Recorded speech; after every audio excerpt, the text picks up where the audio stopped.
I really do love having guests on the show because it's great to kind of get their takes on different conversations that we have.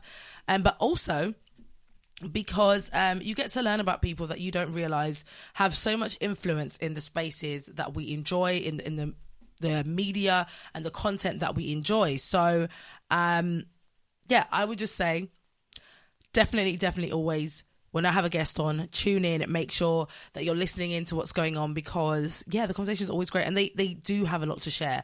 A lot of these people have lived very colourful lives and it's taken a lot to get them to where they are today. And so the fact that they're taking the time out to come and share anything is all the reason for you to make sure that you're tuning in and seeing what bits of wisdom that you can grab from their journey.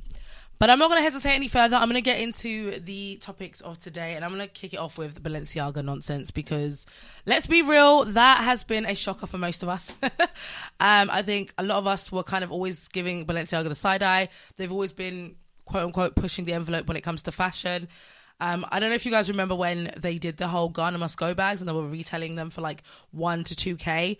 That is Great British pounds, by the way, 1,000 to 2,000 Great British pounds. Something that you could get from a family member for free if you're of African heritage. But then they started doing the jogging bottoms, which had the says sewn in, so that it gave the impression of having kind of like low riders. And I just thought, that kind of just sums up who they are, isn't it? Like, I feel like to them, this is just one big social experiment and they have lots of money and they're just throwing it around and they're just having a good time. Unfortunately, it caught up to them this time. People didn't take kindly to their latest holiday ad campaign. Rightfully so. Featuring young children holding what looked to be like Care Bears in bondage. It was very weird. The ads were very weird.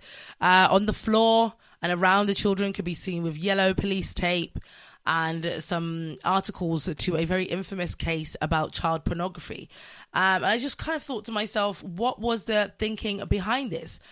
I mean, did they think, or was it that they thought we were in that space in society now where we are so desensitized to the nonsense, we're so desensitized to so many things that we are prepared now to kind of start talking about and watching and seeing on a more commercial screen the violence, the acts of violence and abuse that children experience in many facets of society that often do not get spoken about and very much go under the rug. Do they think we were ready for that now? Do they think that they could just put this out and we would just be like, oh, that's really different and cool? Like, I don't know. I don't know what their thinking was, but clearly I don't think they were prepared for the backlash, and or they were, and this was all part of their marketing campaign. Who knows? But they did come out and apologise, firstly. They came out and they apologised and they were, we're so ashamed. This is not something that we would sign off on. We didn't approve this.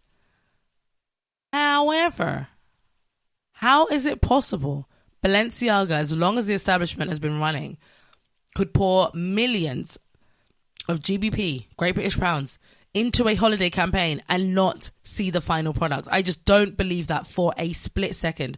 When it comes to advertisement, everything is very intentional. And one of the things I learned when I was doing my master's is that they will go as far as getting in scientists and psychologists to understand and study human behavior and how we're going to react and respond to things when you insert certain things, certain colors, certain music, or like they do the research down to the last detail just for that 30-second ad or for that one photo that you're going to see on the billboards everywhere. They have done so much research before reaching that final project, before they even take the photo that they're going to take to then market and promote. They have done hours and hours and hours of research, and they've collaborated and spoken with several people before they approve this. And then even after that, it still has to go through the people at Balenciaga.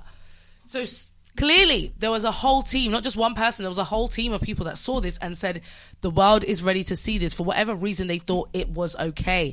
And I'm still trying to understand what that reason was. And I don't want to be a conspiracy theorist, but there is just something very dark and borderline demonic about that imagery of seeing children being used in sexual content. It's just very weird to me, and there's nothing normal about it. And I think the general consensus is that we all agree that it's just morally wrong, and that it was. I think everybody was just kind of looking for that sense of accountability, and not just like we'll never do this again, but like bruh, we've got this so wrong. We need to start again. We need to, first of all, compensate those families. Balenciaga need to do better in terms of taking accountability.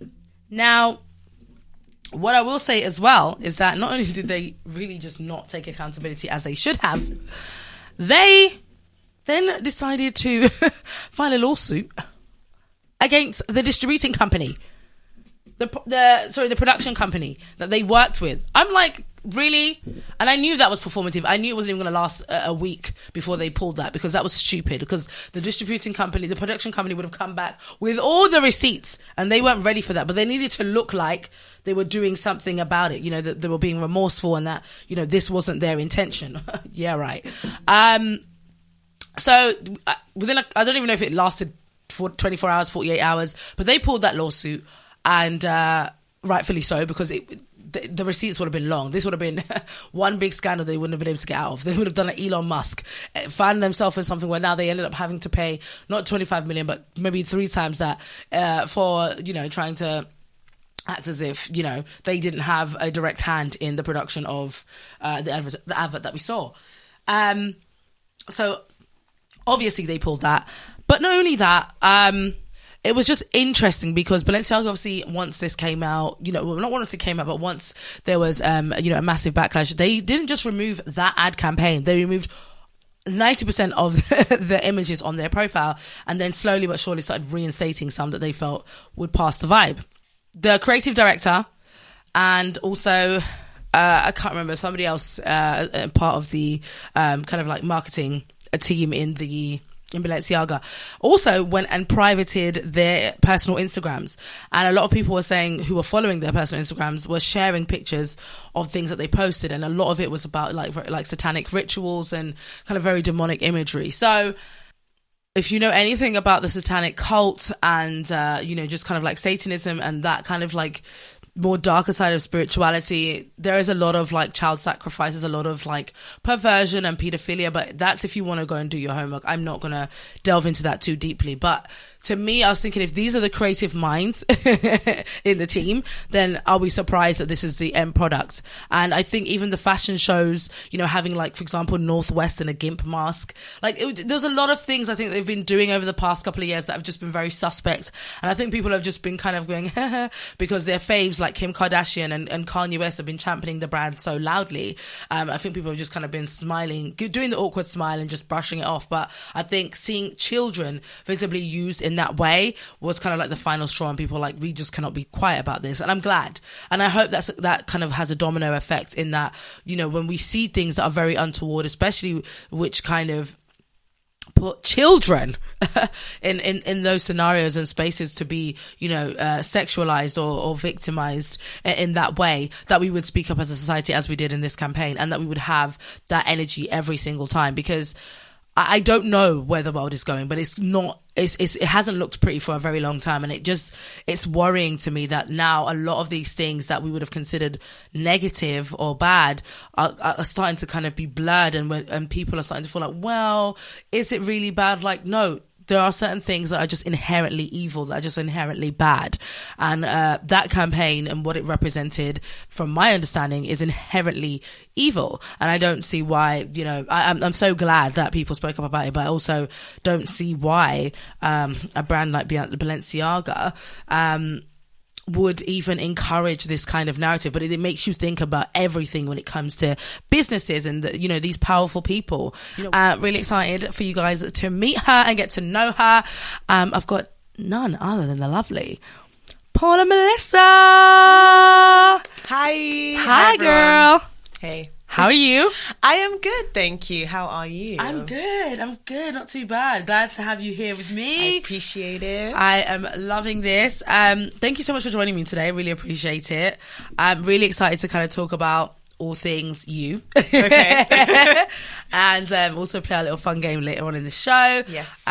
Previous guests have been absolutely smashing it, by the way. So don't do that. Don't do the that. pressure is really on right now. Wow. Yes, it is. So let's hope that, Paula can beat.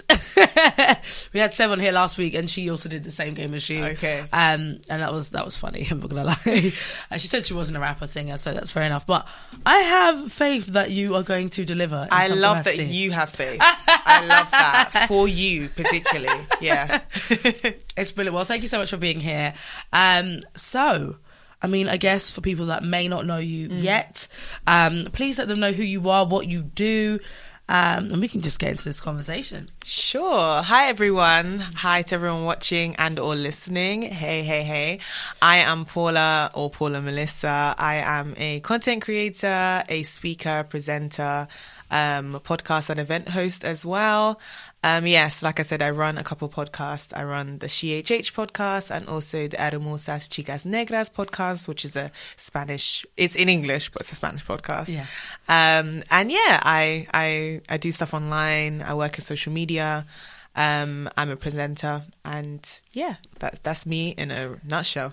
That list was healthy. Okay, I never know when to stop and start, and I'm you like, never stop until you are finished. Okay, man. You just keep going. So I love that. I love those things that you've listed there, and this is why I always encourage, my listeners to really listen in. Okay. Because talking to all people from all different facets of life who do many different things, centering the entertainment industry. Yeah. And I just think there's just so much to learn. A lot of the time people think that the only people who are kind of like, I guess, notable or worthy of mentioning are the people that we kind of see over and over again, like in terms of on screen or in publications all the time and things of that nature. But I'm like, there's so many people that work in and around the space, behind the scenes, that are vital to what we see, the end product that we receive. Yeah. And so it's important to big that up. So this platform exists for that very, very purpose, specifically for Black women like yourself. So shout outs to you for being you. Okay? Thank you. So do let me know, what kind of kicked off this creative journey for you? Like, where did it all start? Where was the seed planted where you knew, okay, this is what I want to do? That's such a big question. It is. But break it down anyhow you like. I'll break it down somehow. So yeah, I would say it started in my teens, like early teens. Yeah.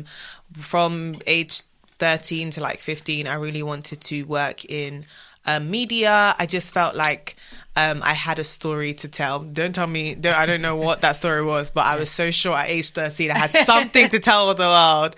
I was a big Disney Channel kid, and I really watched a lot of TV. Like my sister and I used to watch TV all the time. Yeah. That was our thing, because we didn't come from a strict household, but we weren't allowed out. Okay. So all we had was Disney Channel, Nickelodeon, TV, and so and online at the time it was just YouTube, but all we did was watch TV. And so I remember being like, either I'm going to be an actress or I'm going to be in media somehow. Yeah.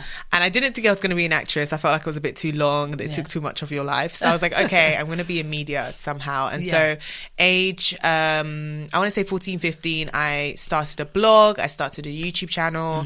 And I was so sure that storytelling was going to be my life. And for some reason, I was sure that digital was the next big thing. Yeah. Bear in mind, I know I look young to the people looking on screen. And you might follow me on Instagram. You're like, you were 15 yesterday. I promise. I'm well into my, actually no, my boyfriend reminded me that I'm now technically past my mid-20s. Disgusting. I'm a child. But yeah, so now I am in my mid-20s. So it's been at least 10 plus years. But at the time, socials wasn't really a thing, and Gen Z will not believe this, but socials was not a thing. It was not. Instagram and Facebook and YouTube were all kind of born in that 2000s, exactly. mid 2000s, late 2000s space. Yeah. So here's me telling my parents I'm going to work in digital media, and digital media was not a thing. Yeah. Facebook was like 1 year old. Yeah. Instagram didn't exist yet. Twitter had existed, was like 1 year old. Yeah. I think YouTube had been like a couple years old at this point. And I was so sure that they were the next big thing. And I told my parents, like, I'm going to go study actually I said I'm going to go like work in YouTube. Yeah. And they were like, go to school. So obviously your girl was going to go to uni. So I did end up going to university to study journalism studies. Yeah. So I do have a background in broadcast, print and digital media. Love that. Loved studying journalism. Yeah. But I always knew you weren't going to see me reading the news. And do you know how many times my mom was like, oh, this journalism something is good, yeah, but maybe like study like be a news reader or like go into TV or something. And I was like, no, mom, digital. I was like, yeah. No one was making money from YouTube at the time. No one was making money from digital, but I was so sure. And so, yeah, I started at around that time. Yeah. All through uni, I was presenting, content creating, meeting fellow creatives and just developing my creative style. And post uni started working in digital and have been working in social and digitals ever since. Alongside the way, I started a few podcasts, stopped blogging, stopped YouTubing, kind of pivoted from what I was doing before. And so now it's been about 11, 12 years of being in the space and just developing niches every day and developing niches for seasons as well. So I don't do everything all the time. I just do loads of things at different times. Yeah. That's really, really dope. I love that. And that's a really nice journey of like, you know, once you knew there was nothing that was going to sway you, even the pressure of your parents. And that's really, really good. And I think we don't hear enough of that narrative. We always hear the narrative of, you know, something along the way, you know, the creativity got stifled or stopped and people just kind of never returned to it, or when they tried to return it, it was a bit later on in life and things like that. But I like that you show that it can actually be a very sure transition if you are sure. If you are sure, that's the thing. And I was so sure. I was like, my parents are the type of people, like, I come from a Nigerian background and it's really funny because Nigerian people are known for like, if you do anything creative and you tell your parents you want to do that, they're like, are you mad? Go and be a doctor, and my parents are lawyers, so they definitely wanted us to have like a sure foundation. But the thing about my parents is like, so I come from a Christian family as well as a Nigerian family, and that almost trumps the Nigerianness. So when I told them, oh, I want to be in media, they were a bit like, oh no, that's not a thing. So make sure you go and study. And I was smart. Like it was like, go study law, go study like also this. But they really believed like, okay, God is obviously leading her to do this. So if God's leading me to do it, there's actually they can't say no, essentially. So they did eventually get over it because they saw how sure I was. And so they let me do it. But their only like caveat was, if you're going to do that, be the best. So they were like, don't do it half-heartedly, like be the best. If people are making money in this thing, you will be one of those people. If people are succeeding in this thing, you'll succeed. If people are enjoying their lives in this media thing, you will too. And so I just always had it in my head that if someone was going to be successful, why not be me? I love that. And I think that's really beautiful. And that's a nice picture that you've just painted in terms of how, you know, having that the faith can actually kind of trump our own sort of perceptions of what success and failure looks like. Because being lawyers or coming from that sort of like professional background, you know, naturally parents would be like, well, this has worked for us, so we want it to, you know, kind of follow suit for our children. Why wouldn't we want that? So that they can also have a comfortable life and things like that. But I think being obedient to what God has put in you is even more important, because it's your life at the end of the day. 100%, and in order for you to live up to that potential, to live that purpose, you know, it does require the obedience of the parents and of course the child. I mean, you are willing, so that's the main thing, is that you are willing to do it, and you you know, you went as far as, you know, making it official by getting a degree, and you've stayed true to that course, even if you had to kind of pivot or kind of change in terms of how you do the work. But you said you wanted to be in digital media, and that's exactly what you've continued to do since then. So that's pretty awesome, and I love that. And I think you're the first Christian guest I've actually had on here. Oh really? Yes. Okay. And that was very intentional for the season of Christmas also, because I do feel like, you know, the season of Christmas has very much been washed down to just, you know, do the Christmas shop and get the lamb, the turkey, and the presents. And I like that you said lamb before turkey, by the way, because we eat lamb where I'm from. That is what we do over here. But I know there's a lot of people that like turkey, so you know, you threw that in there. You have to throw it in there. But you know, and I think that it's important for those of us who do still believe in Christ, those of us who are interested in knowing about Christ, who are interested in the reason for the season, to hear a conversation about White Christmas is at least a story behind it, why it's so important to believers and to all of us, you know, who decide to make a decision to walk with Christ. I've not really been in roles, as in my full-time job. Right. I've not been hired into roles where I'm just like, where they're just like, okay, do stuff and we'll film you and we'll put it on socials. Yeah. Most of my roles have included management, included editing, included all the back end stuff as well. So all the side stuff I do, maybe the podcasting stuff, that's more where it's like, okay, now your faith is more likely to be a part of it because we're filming you in your natural habitat doing something. Of course, yeah. Whereas everything that has been my day job, my corporate job, has been more about me as my personality and if I can just do my job. Yeah. I think what has been interesting is the culture, the like underlying culture in corporate spaces and also in creative spaces is to be super competitive and to like be willing to pull someone else down for you to advance. And just as a Christian, as a person, there's no way. Like I genuinely believe if something is for me, it does not matter if someone's there. It's for me. So I don't need to actively do anything to bring that person out of there or bring them down. Whereas a lot of creative spaces, it's super competitive because there's only one spot. And because there is only one spot, if someone else is there, you're willing to you will tear them, not tear them to get to that spot because there is only one spot. And I think, like I said, my parents always taught me that if you're going to do it, be the best. And if you're the best doesn't shout, oh, I'm the best. The best is told they're the best. The best has people tell them they're the best. Exactly. They don't need to be the one saying, hi, my name is, I'm the best, because everybody knows. And so what's been different about me, I think, is I don't really need to be ultra competitive in those spaces. I'm a competitive person in general, I'll tell you that. But my competitiveness pushes me to be the best version of myself as opposed to let's bring whoever's in my way down running them down or running everybody down. I'm a steamroller. Like, that's just not really me. And anybody would tell you that. Like, as much as I'm loud and I'm extroverted, and I won't, take rubbish, I won't let people push me around, you also will not find me begging you to give me a spot or trying to force my way into somewhere. Facts. If I'm not meant to be in that room, best believe I'm in my house. I'm actually in my house. I don't need it. And I think that's very different from a lot of people in our spaces, I think.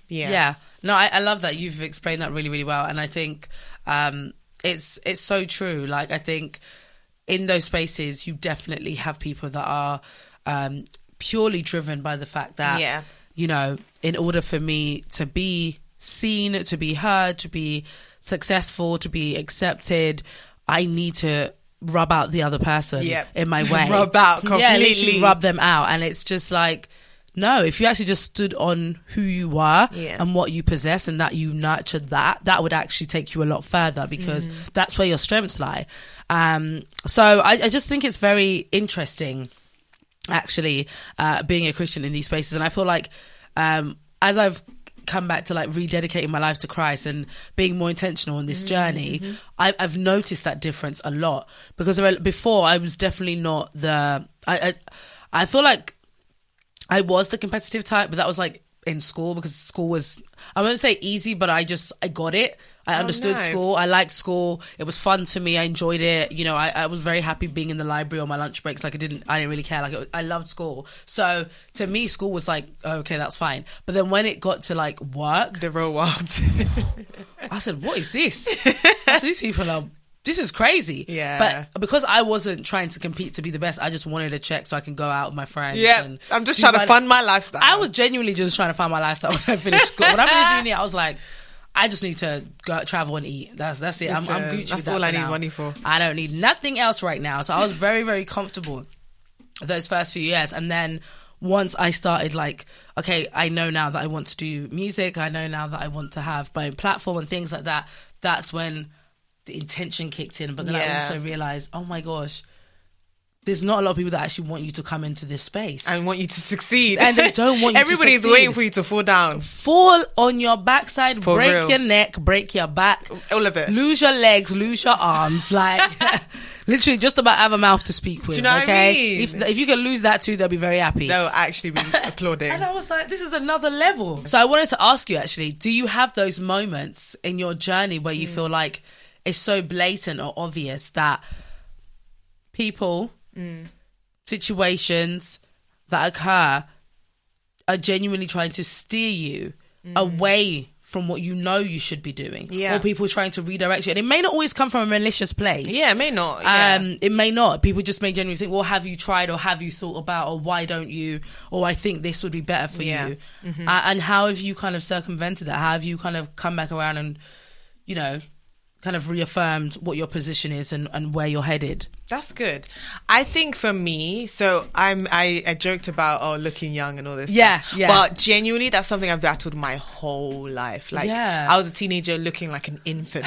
Gosh. I was a old teen looking like a young teen. I was an early 20s looking like a 19-year-old. Like, I've dealt with that my whole life, and it's always been like a running joke. But sometimes it does mean that people really underestimate me, right? And they don't understand how I made it in certain spaces, at all. I remember, I can't remember what year of uni it was, but I went to a Russell Group university. And for those of you that don't know, it's just like established universities that are like the older universities, more I don't want to say the more respected, but they're like they call them red brick, but like the established when universities became a thing in the UK, they were like the first unis built, and they were built in certain cities. Obviously, you have Oxford, Cambridge.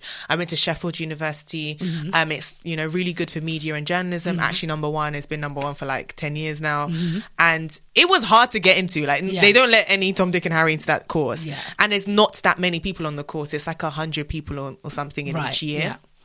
And also every year gets smaller because people drop out because it's such a hard course. So I remember when my mom and dad said, if you're going to go to study journalism, be the best. So I said, okay, where's the best for journalism? I found Sheffield, really liked the course, liked the uni, everything. So I applied for it. And again, it was hard to get into. You needed a couple A's to get into that uni. And I was doing all I could for my A-levels to get to that uni. But not only your grades, you have to write quite a lot of application forms for it. And then on top of that, I was also applying for some scholarships, which I did get, by the way. And it just, that's on period. So I did a lot of work to get into university. And I also had to prove that I had an interest in media as well. And because I knew I had this, deep founded interest in digital, I was able to actually talk about that and get that degree. So now I'm in the course and I'm thinking, yes, I've made it. I just need to pass this degree. And I remember, I can't remember if it was a teacher. Oh no, it was a teacher. A teacher on the course came up to me and was just like, she was like staring at me. Okay, for context, I was one of 2 black people on the course. One of 2 black people on the course. And the 2 of us were both black women.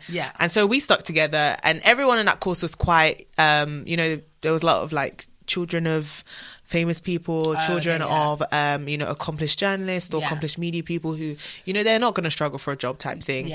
I mean, I hope they're all doing well wherever they are, but like at the time I was aware of the context, and I was like working class, black, young woman from London. I was already everything was stacked against me apparently. And so this woman comes up to me, she was staring at me, and I was just like, okay, can I help you?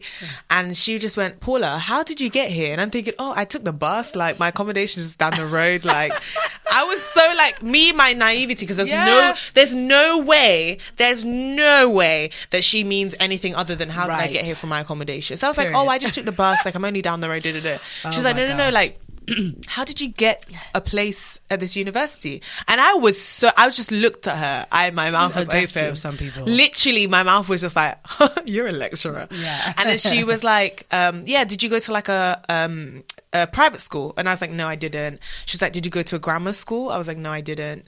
Did you go to like a 11 plus, like those schools that you do exams to go into? I was like, no, just normal comprehensive school, government funded. We all went outside at playtime type thing. And she was like, wow, like you honestly done so well to be here.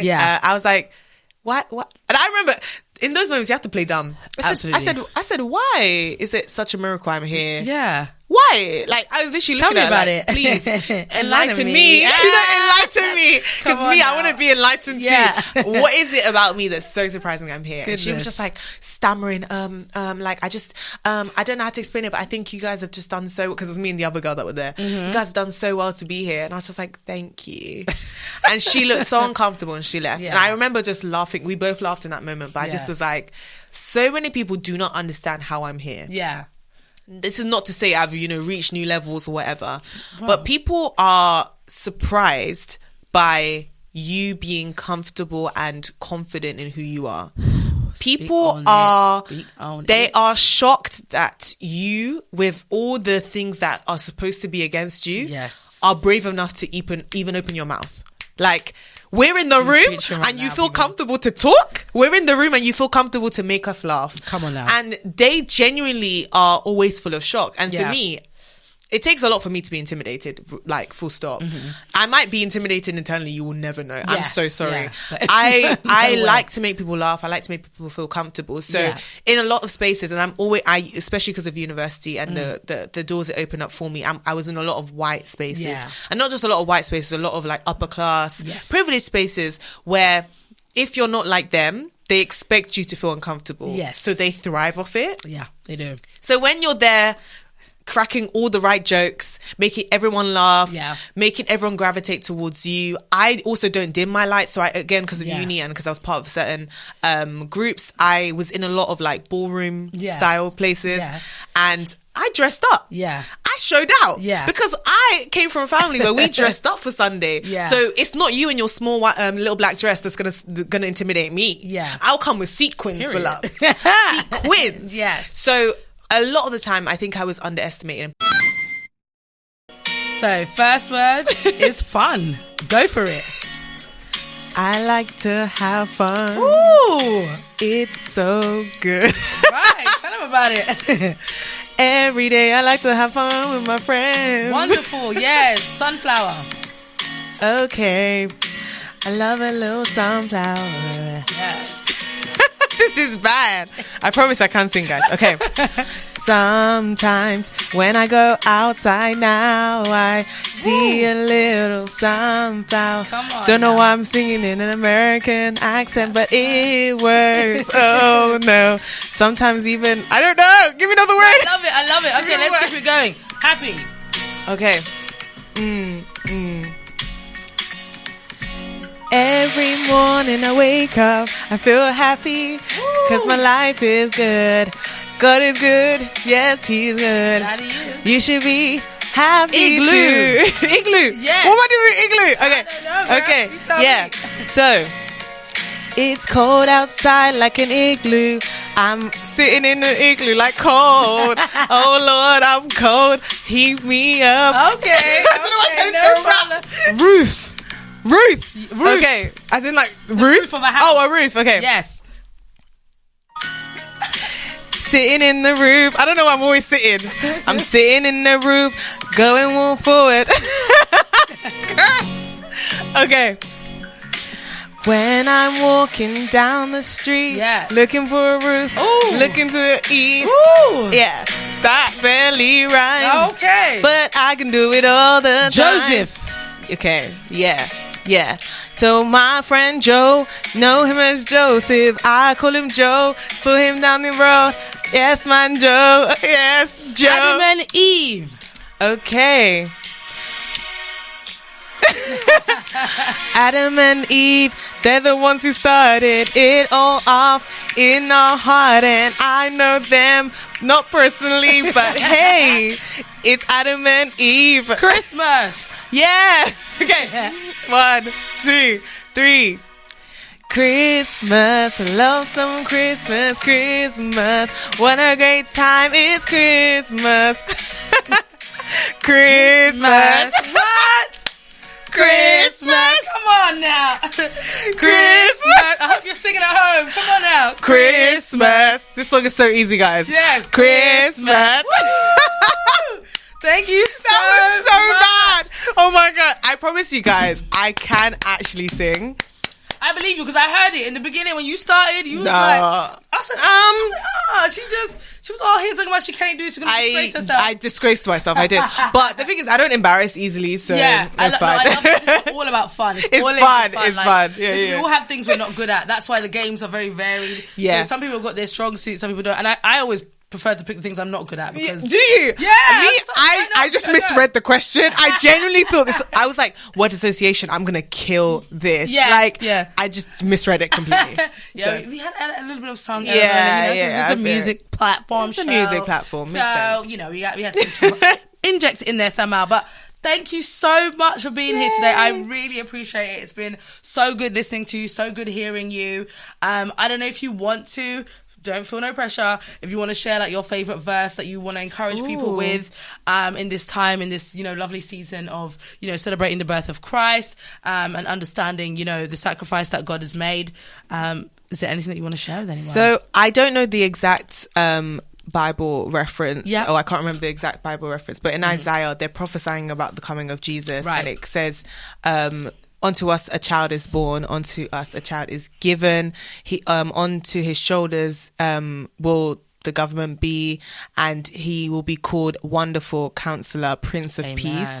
And it goes on to say the many names of Jesus and how that name is above every other name. So I just pray that during this Christmas season, during this time of festive fun, it's cold outside, but I just pray that you'll feel the warmth of Jesus and that you'll get to appreciate and experience his perfect peace and his wonderful counsel and comfort that he provides through his name. So I love that. Thank you so much. That was beautiful.